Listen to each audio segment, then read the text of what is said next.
Welcome to Hotline TV, everybody. I'm John Mercurio. And I'm Amy Walter. All right, today the big news, Supreme Court overturning the D.C. gun ban, and it's already made it into the White House debate. Right. Is this an issue, Amy Walter, you think is really going to resonate with voters across the country? We've got a lot of other top issues people are paying attention to. Are we all of a sudden in the presidential campaign talking about gun control?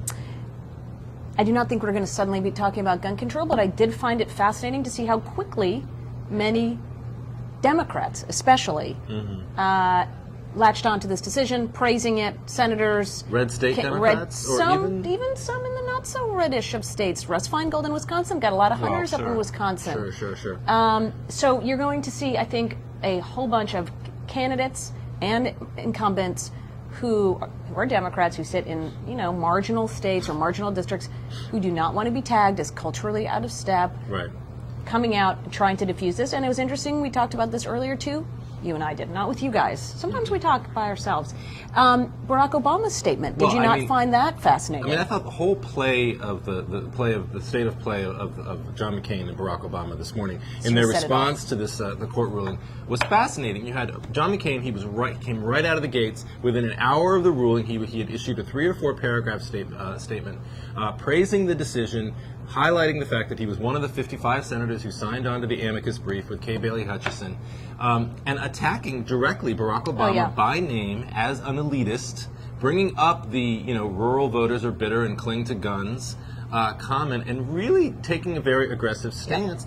We waited 2-3 hours to pass before the Obama campaign got around to issuing their statement, which was much more watered down than I think you would have expected from a Democratic presidential candidate, 10, 12 years ago. I think we've seen such a dramatic shift. Right. This is not what Al Gore would have said. This is not what Al Gore would have said, and of course, Democrats have learned the lesson of Al Gore from 2000 in states like West Virginia. Those voters that Obama didn't win in the Democratic primary, clearly, I think, that was in the mind of the campaign, of the Obama campaign today, when they wrote a statement that said, what works in Chicago doesn't necessarily work in Cheyenne.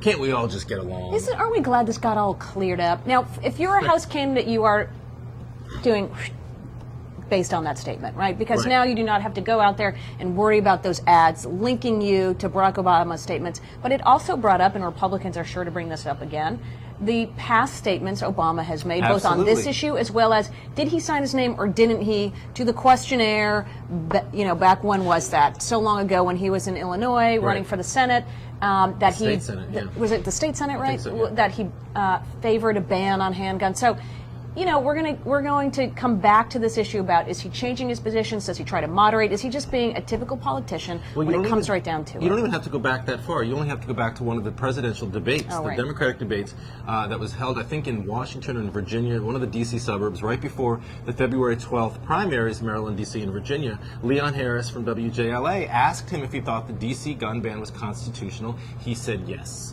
So you're already going to see, I think, Republicans coming out attacking him as changing his position. Then he refined that and said, well, maybe I said that it wasn't. It was inartful and right. Comment. But again, it comes sort of back to what we're saying.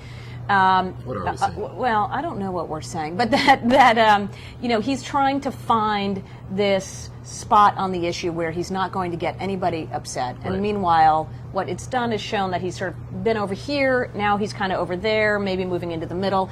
It goes back to John McCain's central point, which is, who is this guy? What does he stand for? Is he really a politician of change when he's just willing to change his positions based on whatever the politics are of the moment? Well, and that's what's so interesting, I think, is that in 2004, Democrats nominated somebody who really relished and loved to present nuanced positions. He sort of loved the word nuance, frankly, loved nuanced positions, and got attacked mercilessly by the Republicans, by Bush Cheney, as being a flip-flopper and sort of, being someone who couldn't take a strong position. In 2008, Democrats rallying behind a candidate who is equally by his nature, nuanced. He loves nuance. He loves nuance. He loves the sort of trying to bring all sides together. And it'll be interesting to see whether Republicans are able to sort of mount the same sort of criticisms against him. Very interesting. Good stuff.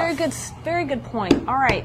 But that's all we have. That's all the time we have for today. Our producers are literally waving their arms around the room. Oof. I know it's true. You can't see it. We'll tell you that. All right. Bye. Until next time, I'm John Mercurio. And I'm Amy Walter.